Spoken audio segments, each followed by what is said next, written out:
A porta de carvalho bateu com um estrondo seco que atravessou o silêncio como uma lâmina. Centenas de olhos viraram ao mesmo tempo. Havia veludo, perfume caro, o farfalhar das saias, e ali, no arco da igreja, uma figura pequena se recortava contra a luz dos vitrais. Roupas sujas, um casaco demais para o corpo magro, as mãos manchadas segurando algo que parecia um papel amassado. O som que veio em seguida foi frágil, mas cortante. Não deixem eles casarem. A frase caiu como pedra no lago. O padre hesitou. O sino parou de tocar como se a cidade tivesse prendido a respiração. A noiva arregalou os olhos. O noivo ergueu a cabeça com um sorriso que congelou em confusão. A mulher na porta avançou alguns passos, os sapatos raspando no tapete vermelho, e repetiu com uma autoridade que ninguém esperaria das suas roupas. Não deixem, é meu filho. Paulo sentiu o próprio mundo se deslocar. A palavra, mãe, soou dentro dele como uma nota grave que vinha debaixo da terra. Havia toda uma vida de certezas moldadas em torno daquela igreja. Os assentos alinhados, o discurso pronto, a foto com a família que fingia um orgulho limpo. E agora uma mulher de mãos sujas dizia, alto, que aquilo era mentira. Ele viu as pupilas de sua mãe de criação, Dona Teresa, estreitarem. Seu coração bateu mais forte. Como se o dia pudesse caber inteiro naquele salão. Algumas pessoas se levantaram. Seguranças trocaram olhares. Um jovem tentou fazer um passo à frente, mas Dona Teresa foi mais rápida. Ela se ergueu como se fosse possível recobrar a cerimônia com um gesto só. Por favor, disse com voz que tentava manter a festa. É só uma confusão, retirem essa senhora com delicadeza. Mas a delicadeza era um luxo que ninguém conseguia conjurar. A idosa continuou sem medo, sem pedir permissão. Estendeu algo para o ar e falou. Como se cada frase colocasse tijolos num muro de memória que há muito ela vinha erguendo. Olhem, isso é meu filho. Quando a fotografia foi erguida, o silêncio voltou com uma densidade nova. Não era uma imagem perfeita de estúdio. Era uma foto antiga, amarelada pelas dobras do tempo, em que um bebê enrolado num cobertor olhava para a câmera com olhos muito curiosos. Havia uma cicatriz. Um pequeno sinal na sobrancelha esquerda. Uma falta de cor onde o sol talvez tivesse tocado. Paulo sabia, sem precisar pensar, que havia algo idêntico em seu próprio rosto. Um sinal que ele carregava desde sempre, oculto pelo corte de cabelo, visto nos espelhos nas manhãs apressadas. A semelhança foi um golpe. Alguém murmurou. Alguém riu nervosamente. Verônica, a noiva, reagiu como se a foto fosse uma mosca inesperada em seu vestido. Virou o rosto, os lábios comprimidos, e chamou a segurança com um gesto rápido. Ela não se aproximou da mulher. Olhou para Paulo com uma pergunta muda. O que você vai fazer? O que fará seu próprio corpo, seu passado invisível? Meu filho, sussurrou a idosa, e havia tanto súplice como desafio naquela palavra, que ninguém pôde simplesmente ignorá-la. Um homem alto da equipe de segurança estendeu a mão para prendê-la, mas ela foi mais rápida, deu um passo para dentro do corredor, encostando a mão por um segundo no colo de Paulo como se procurasse um ponto de referência que não existia mais. A sua pele era quente de vida e fria de rua ao mesmo tempo. Havia naquele toque uma familiaridade desesperada. Paulo recordou uma memória que não sabia ter, um cheiro de talco, uma canção de berço fragmentada, uma vontade de proteger que vinha de algum lugar além da razão. Senhora, murmurou um dos seguranças. Por favor, venha com a gente. Não, respondeu ela firme. Ele é meu. Eu deixei ele na porta, eu pedi que cuidassem. Não foi para deixá-lo desaparecer. Dona Teresa ergueu a voz e foi a primeira a transformar humilhação em comando. Isso é um ultraje. Isso não é lugar. Ela está perturbando uma cerimônia. Por favor, retirem-na. Havia um tom de proteção ali que era mais do que defesa. Era pânico por algo que poderia desmoronar. A família, como acontece tantas vezes, escolheu a ordem social sobre a necessidade de escutar. Por instinto, pela vergonha, pela pressa de manter uma imagem de coerência. Algumas pessoas começaram a gravar com o celular. Luzes e telas competiam com os vitrais. A igreja, que deveria ser um espaço de recolhimento, virou palco. A idosa, Marlene, como depois se apresentaria em palavras que ainda seriam desacreditadas, manteve a foto quase como uma oração. Havia marcas no papel, rabiscos nas margens. Era uma prova e também um relicário, uma assinatura de memórias que teve de ser reduzida à imagem para resistir à erosão do tempo. O clima se partiu em porções. Havia indignação, curiosidade, repulsa e aqui e ali um fio de compaixão. Um garoto, filho de um amigo de Paulo, olhava com olhos grandes e impossíveis de julgar. Ele sussurrou algo sobre a vovó para a mãe, como se não tivesse ainda as ferramentas para entender vergonha pública. Ali também estavam os sussurros de farsa, as fracas tentativas de ridicularizar o que não fazia sentido para quem não viveu a vida que a idosa havia conhecido. O padre ficou em pé, claramente dividido. A liturgia tem regras e compaixões, e ele tentou, com meios tímidos, colocar uma ponte entre os dois mundos. Podemos conversar depois, disse, mas a voz não teve força para parar o moinho da curiosidade. O protocolo da cerimônia esvaneceu. Os convidados recuaram como testemunhas de um atropelo não planejado. No fundo da nave, Paulo sentiu que seu próprio peito apertava. Não era só a sensação de ver uma mulher dizer que era sua mãe. Era a descoberta súbita de que sua história havia sido escrita sem ele. Ele foi domesticado tão cedo que não lembrava de indagar sobre origem, sobre vazios. Tudo o que conhecia vinha de elogios, festas e daquela imagem de sucesso que Dona Teresa, com mãos firmes, construíra. Agora, a foto na mão da idosa pedia outra leitura. Talvez existisse uma página que ele nunca vira. A cerimônia, contra todo o bom senso, recomeçou. As palavras do padre pareciam sair debaixo do peso do mesmo teto que havia testemunhado a interrupção. O tríptico de promessas foi pronunciado com vozes que tremiam. A música tentou preencher o vazio, mas havia no rosto de Paulo uma fissura que a melodia não alcançava. Ele apertou a mão de Verônica ao longo dos votos com força quase imperceptível. A sensação era de que segurava algo que não sabia mais lhe pertencer. Na recepção, o salão seguiu o compasso das aparências. O buffet espalhava cheiros de manteiga e massa. O bar servia coquetéis com nomes chiques. Risos se esforçavam para cobrir o rumor do que tinha acontecido. Paulo se perdeu em sorrisos que não sentia. Ele assistiu Verônica receber as felicitações com um brilho calculado nos olhos, elegante, inspecionando o canto de cada boca para medir até que ponto aquilo poderia ser mantido sem ruir. Mas a fotografia não o deixava. À noite, quando as luzes baixaram e as conversas se tornaram mais íntimas, o rosto da idosa veio visitá-lo em flashes. O gesto de segurar a foto, o vocal triste na pronúncia do seu nome. Ele tentou afastar com logísticas de macho moderno. Sorriso para um primo, conversa com colegas de trabalho que vinham de longe. Nada adiantava. E quando menos esperava, uma cena minúscula o fez travar. Verônica, puxada por alguém para conversar, inclinou-se perto de uma mesa lateral e, sem perceber, desligou o celular. Ou cruou uma risada conveniente e sobre a linha do seu pescoço passou algo parecido com desgaste de impaciência. Paulo saiu do salão alegando que precisava de ar. A noite estava fresca. O jardim atrás do casarão olhava para o céu com árvores negras, e havia ainda brilho de luzes penduradas, como estrelas caídas. Ele ficou encostado na grade com a sensação de que, pela primeira vez, suas ações buscavam um parceiro na verdade. Talvez fosse o álcool, talvez fosse a pura necessidade de entender. Um som o chamou. Uma conversa abafada que vinha da área de serviço, onde alguns parentes se reuniam para fumar ou para discutir detalhes logísticos do evento. Por mero acaso, ele se aproximou da porta entreaberta. Verônica estava ali, a voz baixa, o riso controlado. Do outro lado da linha, alguém a ouvia. Uma mulher com quem ela falava com intimidade. Paulo, sem pensar, encostou o ouvido no vão. O que ouviu foi um pequeno fio de confirmação que derrubou todo o verniz. Sim, disse Verônica com um ar de quem descrevia um trabalho bem feito. Ela aparecia às vezes. Eu mandei respostas. Disse que não era a hora, que ela não devia insistir. Ela não merece. Eu resolvi isso. A expressão de Verônica enquanto dizia "eu resolvi isso" não precisava de mais palavras para ser lida. Havia na sua voz uma frieza de quem acredita administrar vidas como quem arruma uma prateleira. Paulo sentiu que ver a foto na igreja tornara-se naquele instante apenas um primeiro passo. A confirmação, vinda de seus próprios lábios, de alguém que pensara na vida dele como algo alinhável por gesto e cálculo, era um golpe que trazia consequências. Ele voltou atrás pela porta com o coração a explodir. O que ouvira era uma prova, mas também uma ferida. Não havia gritos, apenas a certeza de que alguém havia decidido o destino de uma pessoa sem consultá-la. Paulo olhou para o rosto de Verônica. Ela o viu e tentou um sorriso que foi quase automático.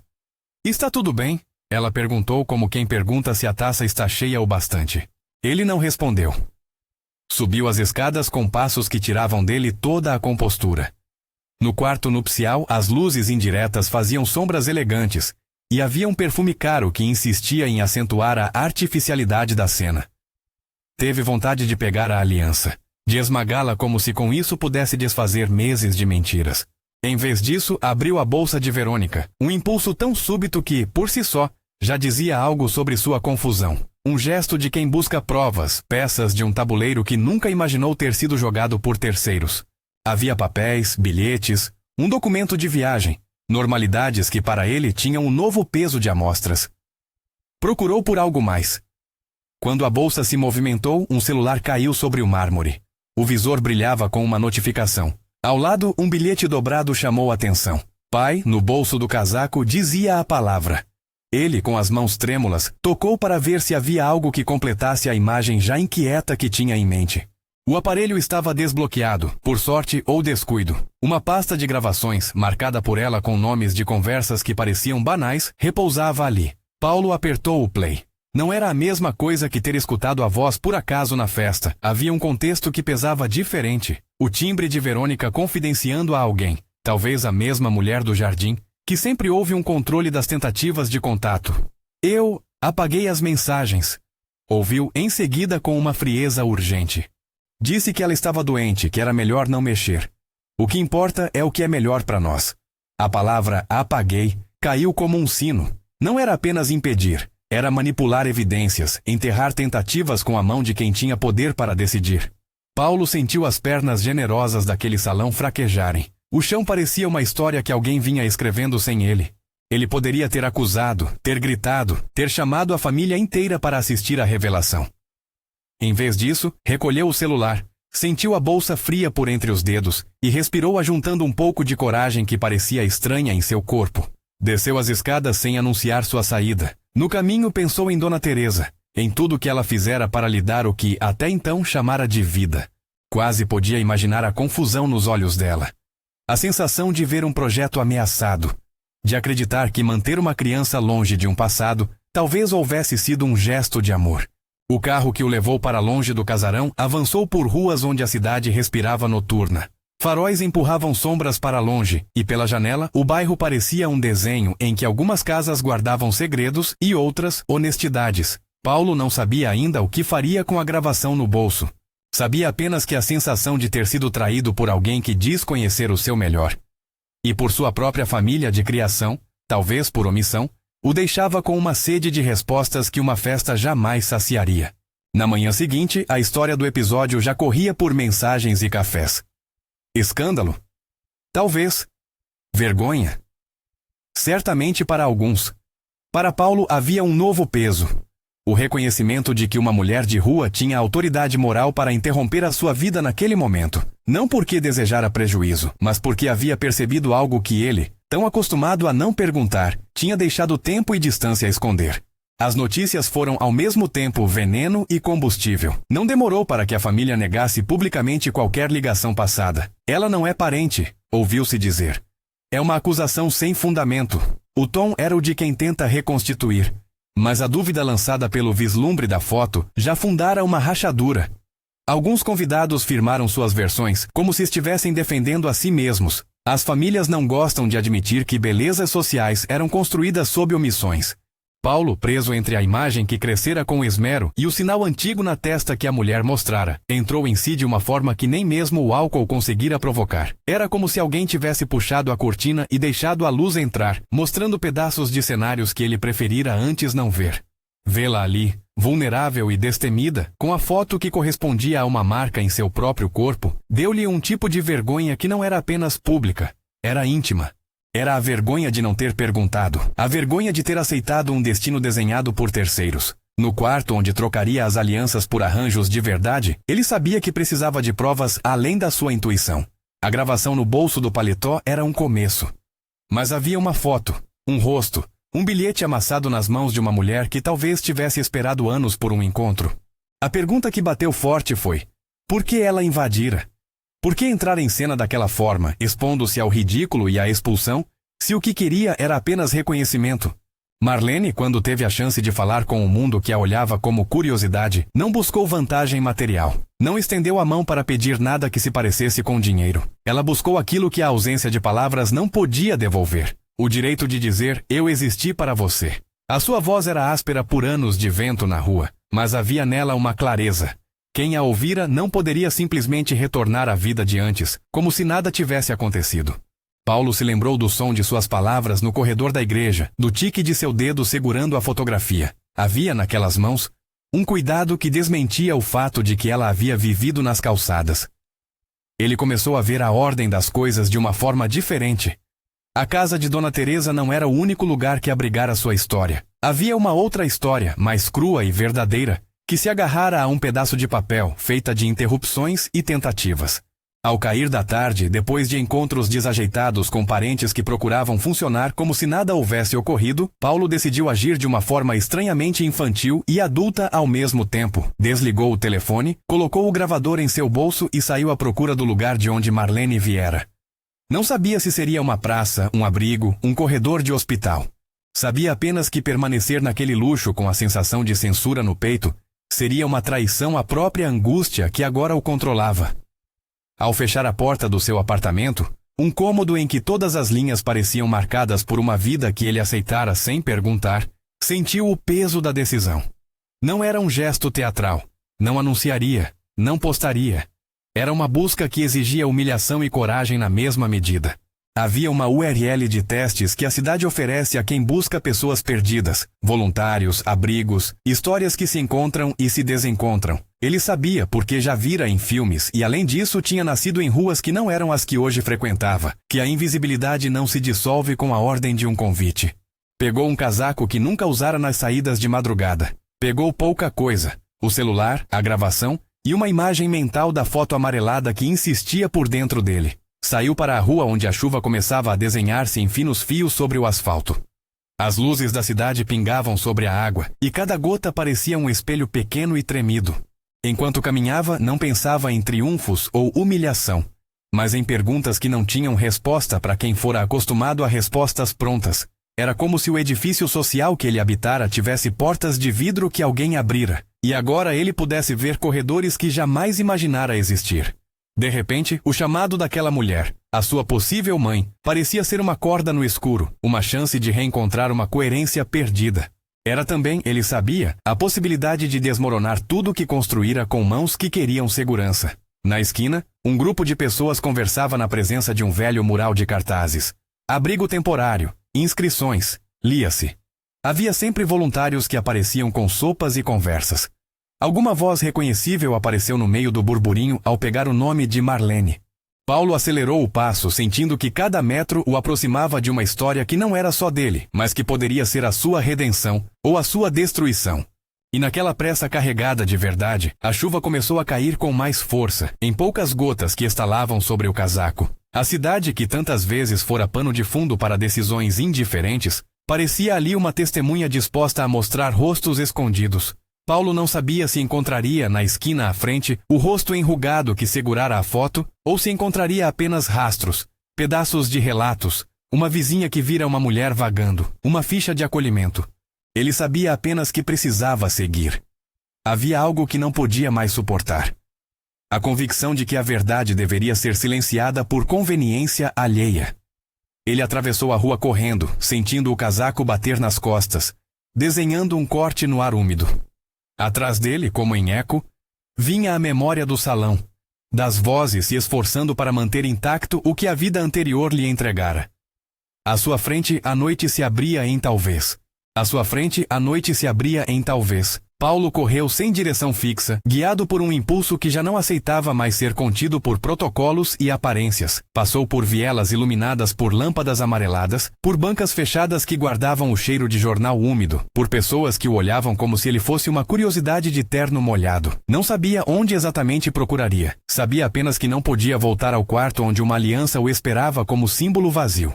No primeiro abrigo que encontrou, uma placa de madeira anunciava Centro de Acolhimento Esperança. Havia um cheiro de sopa, de chá forte e de roupas lavadas ao fundo. Voluntários organizavam travessas e as conversas pareciam mapas de vidas interrompidas. Ele entrou sem formalidades e a recepcionista, uma mulher de voz quente e mãos calejadas, olhou para ele com uma expressão que media curiosidade e cansaço. Procuro uma senhora. Chamava-se Marlene, disse ele. A palavra saiu seca, sem o verniz que a cerimônia tentara aplicar. A mulher fez uma pausa e apontou para um quadro de avisos onde nomes eram escritos com giz. Não estava ali. Paulo deixou o nome, seu número, e mesmo antes de decidir se aquilo bastaria, ouviu uma voz atrás de si. Você está bem? Perguntou uma jovem que carregava uma bandeja. O rosto era limpo, os olhos sinceros. Usava um crachá com o título Clara, assistente social. Havia ali uma compostura profissional que não escondia uma curiosidade humana. Ele inclinou a cabeça. Não era uma confidência que procurasse, ao menos não ainda, mas, em poucas palavras, explicou o que sabia. A fotografia, as palavras na igreja, a gravação que provava que alguém havia abafado tentativas de contato. Clara ouviu, sem julgar, apenas fazendo perguntas que afinavam o mapa da busca. Onde fora vista pela última vez, que tipo de roupas usava, se havia amigos. Às vezes as pessoas vão parar em casas de repouso públicas, disse ela. Por causa de doenças, por segurança. Posso checar algumas listas se você quiser. Havia algo na oferta. Não piedade, não curiosidade maliciosa, mas a disponibilidade de quem vive de reconectar perdas. Paulo aceitou. Clara pegou a bolsa, anotou nomes, fez ligações rápidas. Em meio aos telefonemas, falou com pessoas que conheciam os cantos menos visíveis da cidade, motoristas de ambulância, voluntários de outras instituições, o responsável por uma pequena rede de lares improvisados na periferia. A busca se estendeu por 2 dias. Paulo dormiu pouco, comeu rezas breves e caminhou por bairros que antes não lhe serviam de roteiro. A cada porta que batia, sentia uma mistura de esperança e medo. Em algumas ocasiões, ouviu risadas discretas, tão insensíveis quanto a primeira expulsão na igreja. Em outras, encontrou pessoas que lembravam de ter visto uma mulher de roupas gastas carregando uma fotografia amarelada, protegendo-a como se fosse uma relíquia. Em um desses cantos, uma senhora com olhos claros contou que a mulher frequenta uma praça perto do antigo hospital. Em outro ponto, um rapaz numa cozinha comunitária disse que vira alguém com um cobertor listrado conversar com uma religiosa que distribui pães. Clara era incansável. Ficava ao lado de Paulo nas filas de espera, nas secretarias, nos corredores onde se mexem arquivos antigos. Era metódica, mas humana. Quando encontrou uma ficha de inscrição com o nome Marlene dos Santos, rasurada e com uma data de admissão, ela a segurou com cuidado, como quem toca um objeto frágil. Havia ali uma referência a um lar de repouso São Lucas, pequeno, com poucas vagas, mantido por uma prefeitura e por voluntários locais. O telefone tocou. Havia uma vaga de emergência, disse a voz do outro lado, e alguém lembrara de uma senhora com uma fotografia. O percurso até o lar de repouso São Lucas foi curto, e ao mesmo tempo cheio de um abismo de expectativas. O prédio não tinha luxo, janelas limpas, cortinas claras, corredores com plantas em vasos e um quadro de avisos com desenhos de crianças que visitavam aos domingos. Havia um cheiro de sopa e medicamento, um som de conversa baixo e cadenciado. Uma enfermeira abriu a porta para eles, e o olhar que lançou sobre Paulo foi de quem reconheceu um rosto novo, levando uma história antiga. Temos uma senhora com esse nome, disse a enfermeira. Chegou há semanas. Estava fragilizada, com infecções repetidas. Não tinha a quem recorrer. Não pediu dinheiro. Pedia que chamassem um filho. A frase caiu sobre Paulo como uma maré que revela conchas. Ele seguiu a enfermeira por corredores que lembravam uma pequena penitência. No quarto onde a encontraram, havia uma única cama, um armário com algumas roupas dobradas e sobre uma mesinha de cabeceira um punhado de papéis. A luz que entrava pela fresta do cortinado desenhava linhas de poeira no ar. E ali, entre remendos claros e um cobertor surrado, uma mulher dormia com a face marcada pelas noites. Seu cabelo, prateado, caía sobre os ombros em pequenos fios desordenados. Suas mãos estavam manchadas. Havia uma batida no ar, um coração que já havia conhecido muitas estações. Quando abriu os olhos e viu Paulo, algo como uma lufada atravessou o quarto. Não foi surpresa teatral. Foi reconhecimento. Ela esforçou-se para sentar, e a foto amarelada que repousara dobrada ao lado de seu travesseiro veio às mãos como se fosse um amuleto. Você veio, disse ela, a voz seca mas firme. O sotaque das ruas ainda lhe dava um timbre resistente. Eu disse que viria, não disse? Eu esperei. Paulo quase não teve força para responder. A fila de perguntas pressurava sua garganta. Por que ela o deixara? O que lhe ocorrera nos anos que se seguira? Mas primeiro houve um ato mais simples. Ele se aproximou e tocou a mão dela. Era quente, apesar do frio da cama. Havia nas veias dela uma resistência que o atravessou. Mãe? Perguntou ele, a palavra pequena saindo com medo e oração. Ela ergueu o rosto com um sorriso que mesclava vergonha e alguma alegria terna. Meu filho, murmurou, e por um instante o tempo encolheu. Eu te deixei para você ter uma chance. Não foi abandono com ódio. Foi com medo e com esperança. Não queria que você ficasse preso às minhas misérias. As palavras, quando vinham, tinham o formato de quem tenta explicar uma escolha impossível. Marlene contou, em fragmentos, sem teatralidade, a história que a trouxera ali, a casa onde morara no começo, a miséria que se aprofundou, a decisão de pôr um bebê numa porta de igreja. Uma escolha tomada numa noite em que ela acreditou que o mundo lá fora poderia ser mais misericordioso que o seu próprio braço. Contou das tentativas de contato. Cartas dobradas, bilhetes deixados com conhecidos, visitas a instituições. Contou das portas que se fecharam e do cansaço de lutar contra rostos que não respondiam. Eu escrevi tantas cartas, disse ela, as palavras rasgando memórias. Eu pedi ao responsável que me deixasse só ver o bebê. Não pedi dinheiro, só a chance de ver como ele crescia. E a cada resposta me diziam que não era hora. Eu fiquei sabendo que algumas mensagens não chegaram. Diziam que eu estava doente, que era melhor não insistir. A garganta de Paulo apertou-se. Numa parte da memória ainda fresca, a gravação que tivera no bolso tocou como prova de manipulação. A voz de Verônica admitindo ter apagado mensagens.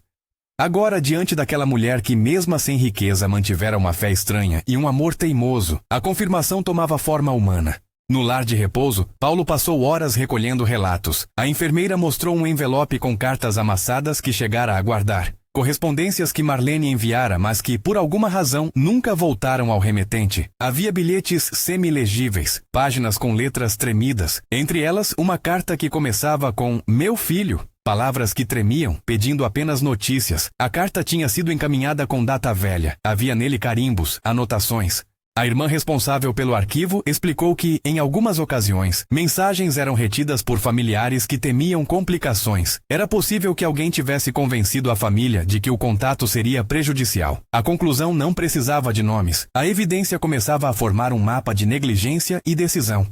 Paulo, segurando a carta, sentiu o território de sua vida mudar. Não era apenas uma história de abandono. Era uma trama de escolhas feitas por outros, gestos de proteção que se transformaram em silenciamento. E entre essas escolhas existia uma pessoa que ele já conhecia. Verônica. Não demorou para que o rosto de Verônica reaparecesse no horizonte do conflito. A notícia de que Marlene estava no lar correu por grupos de mensagens, e Dona Teresa, indignada, fez uma visita. O encontro foi tenso. Não houve plateia, apenas o choque íntimo de quem vê a história desdobrar-se sem a possibilidade de moldá-la de volta ao conforto. Dona Teresa entrou como quem entra numa sala para consertar algo que pareceu uma quebra. Passos medidos, olhar de dona de família que pretende restaurar a ordem. A princípio houve palavras frias, reprovações sobre a maneira como as coisas vieram à tona, resmungos sobre a exposição pública e o custo para reputações. Mas, ao se aproximar de Marlene, algo na expressão da idosa, talvez a coragem de quem enfrentara ventos, tocou um lugar antigo na mãe de criação. Havia um momento em que Dona Teresa, que tinha passado a vida construindo uma narrativa de segurança, percebeu que sua proteção havia virado muros. O caminho de reconciliação não foi imediato. Dona Teresa perguntou em voz cortada: por que Marlene escolhera deixá-lo na porta? Marlene respondeu com a franqueza que só a vida nas ruas impõe. Contou sobre sua decisão, sobre a esperança de que o filho tivesse uma vida diferente e, sobretudo, sobre o tempo em que esperou notícias e não as obteve. Houve silêncio, depois, lágrimas sem teatralidade, que desciam com a lentidão de quem repensa escolhas feitas há décadas. Enquanto isso, Paulo sentia uma mistura de raiva e ternura. A raiva por ter sido privado do direito de conhecer suas origens. A ternura por ver uma mulher que fizera sacrifícios pelos quais não poderia pedir mais que uma palavra de reconhecimento. Ele não queria vingança, queria justiça na forma de verdade e cuidado. Decidiu ali mesmo que o primeiro gesto seria cuidar da mãe que estivera à porta da igreja, do lar de repouso, do mundo. Não como reparação financeira, mas como retorno humano. O transporte de Marlene para a casa de Paulo foi simples e trabalhoso. Encaminhamentos médicos, consultas, a necessidade de exames, de um lugar certo onde ela pudesse repousar com dignidade. Clara foi figura central no processo. Não só havia ajudado a encontrá-la, mostrou em atitudes pequenas que sabia acolher medos e burocracias. A sua presença foi calma, prática. Em visitas, trazia livros, um chá que Marlene gostava, conversava sobre pequenos detalhes da vida daquele lar. Com o tempo, entre Paulo e Clara, nasceu uma confiança que não precisou de declarações dramáticas. Partilhavam inquietações, visitas, a responsabilidade de administrar cuidados. A presença de Clara foi um alívio para Paulo e para Marlene. Ela ensinou a cuidar de medicamentos, a identificar os sinais de recaída, a conversar com médicos sem pânico. Em tardes longas, sentavam-se na cozinha e Clara ouvia a história de Marlene com um respeito que não reduzia a narrativa à tragédia. Às vezes, trazia pequenas flores do mercado e deixava-as na jarra da sala, e a casa, antes tautológica com objetos novos demais, começou a ganhar marcas de convivência. Um cobertor à mão, um quadro antigo pendurado, uma cadeira de vime que Marlene gostava de balançar.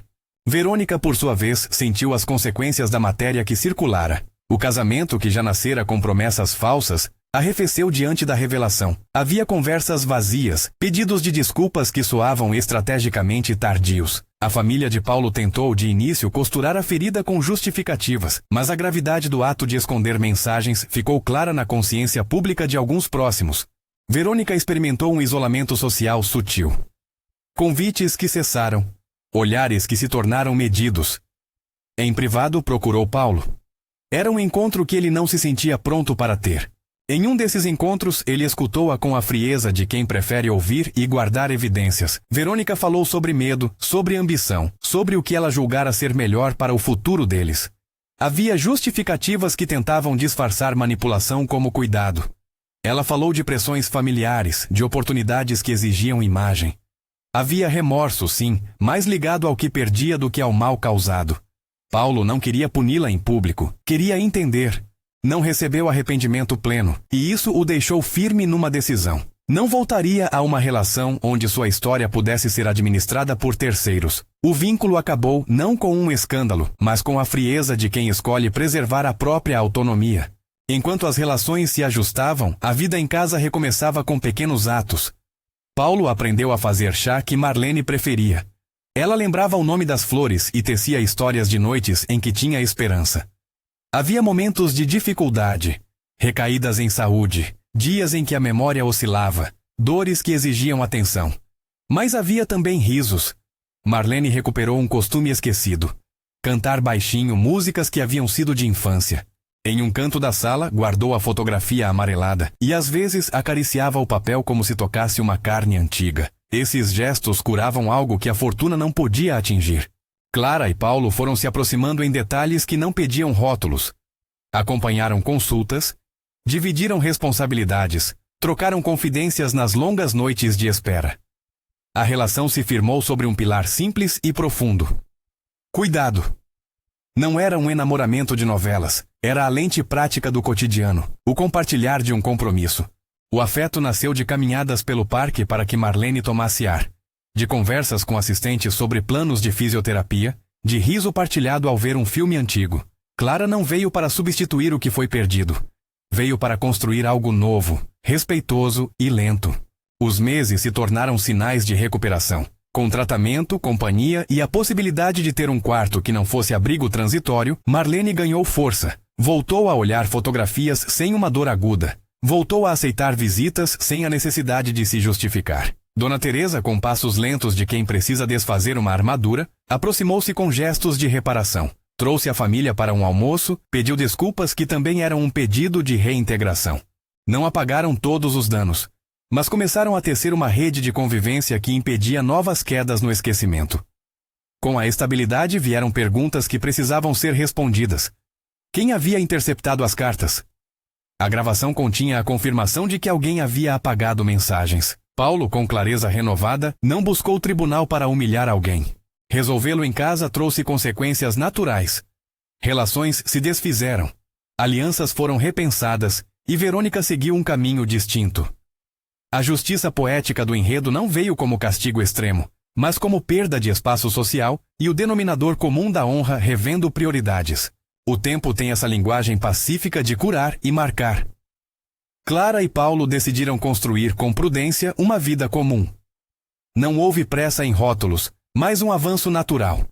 Convites para almoços, pequenas viagens para longe da cidade e, eventualmente, a ideia de formar uma família que não fosse apenas um espelho de ambição. Não foi um caminho sem tensão. Havia sempre o fantasma do que fora roubado de Paulo. Os anos sem saber, as perguntas sem resposta total. Ainda assim, o que nasceu foi sincero. Um amor baseado em reciprocidade, cuidado e escolhas compartilhadas. Marlene passou a ter um papel de avó presente. Não buscava controlar nada, apenas estar.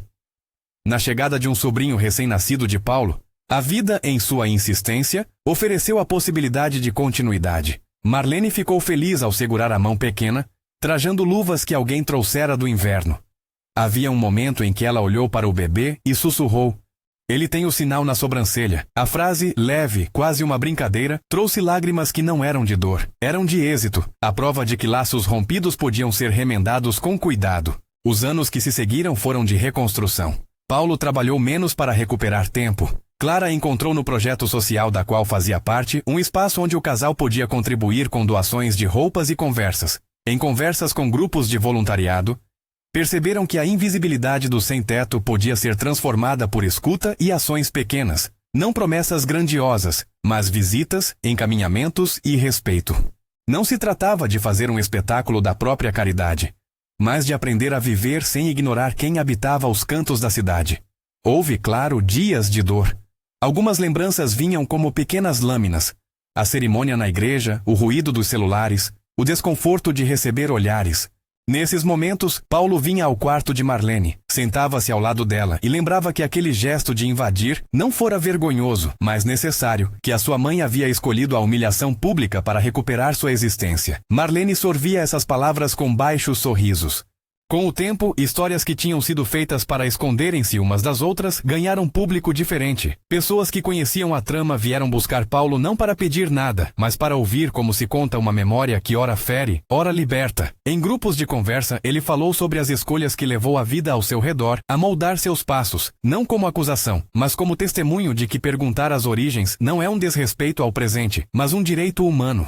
A vida, porém, também apresentou momentos de graça suficientes para tornar o fim do enredo um lugar de paz. Num amanhecer de verão, no jardim que o casal cultivava, filhos e sobrinhos corriam entre canteiros. Havia luz que parecia filtrada por vitrais, embora ali tudo fosse simples. Vasos repaginados, uma mesa de madeira, um banco onde Marlene gostava de sentar. Clara, com mãos ainda calejadas de trabalho social, pegou a mão de Paulo. Ele olhou para a senhora que havia estremecido sua vida, e com uma calma que antes lhe faltara, percebeu que a maior vitória era a preservação da dignidade dela. O epílogo dessa história não veio com grandes proclamações. Veio com a sutileza de uma tarde. Marlene estava sentada numa cadeira de vime, usando um lenço que Clara trouxera, e olhava um caderno de fotografias. Ali, entre imagens de um bebê com um cobertor, havia a foto amarelada cuidadosamente emoldurada numa prateleira. A cicatriz na sobrancelha do neto, o sorriso de uma criança que desconhecia intrigas e a mesa posta para um almoço simples, todos esses detalhes compunham um quadro de restauração. Dona Teresa apareceu com um bolo e a mesa se encheu de vozes que não forçavam alegria. Havia leveza, reconhecimento, arrependimento e perdão. Em silêncio, Paulo aproximou-se de Marlene e a abraçou. Ela respondeu com aquilo que só o tempo permite. Um abraço que dizia perdão, sim, e também aceitação. Não era um gesto que apagava o que se perdera, mas que reconhecia que, mesmo entre danos, havia possibilidade de cuidado. Num canto do jardim, Clara e Paulo conversaram sobre o quanto a vida mudara. Falavam de planos pequenos, uma viagem curta num outono, visitas a amigos, um projeto de ajuda local que queriam financiar. Nesse futuro possível, a restauração não era simbólica, era prática, assistência, companhia, memória. O episódio na igreja, que para alguns fora apenas um escândalo a ser esquecido, tornou-se um ponto de virada para muitos ali. Não porque celebrassem a dor, mas porque aprenderam que a visibilidade pode ser uma forma de justiça. Marlene, longe de ser um símbolo, era uma pessoa real que tinha amado e cometido escolhas impossíveis, E o gesto de invadir o casamento havia sido para ela o último recurso para recuperar uma palavra: mãe. No final, quando a família se reuniu para fotografar a nova configuração, não a imagem de riqueza, mas a de quem escolheu ficar junto. Marlene estava no centro, com o rosto marcado pelo tempo e iluminado por sorrisos. Havia netos, amigos e uma ausência que se tornara presença de formas diferentes. Paulo sorriu para a lente e, por um segundo, pensou em quantas vidas passam sem que alguém as reconheça. Pensou também que a misericórdia não é fraqueza, mas coragem soberana. Algumas lições permaneceram, que a verdade, mesmo quando inconveniente, precisa de espaço, que proteger não é silenciar, que o perdão é uma escolha que liberta, mas não apaga responsabilidades. E havia no jardim o som de passos leves, de um buquê de flores sendo entregue sem cerimônia. Apenas um gesto, uma presença. Se esta história tocou você de alguma forma, deixe nos comentários uma lembrança de reconciliação que marcou sua vida e compartilhe com alguém que precisa ler sobre perdão e dignidade. Porque, no fim, o que resta é o modo como escolhemos olhar uns para os outros, com curiosidade, coragem e compaixão.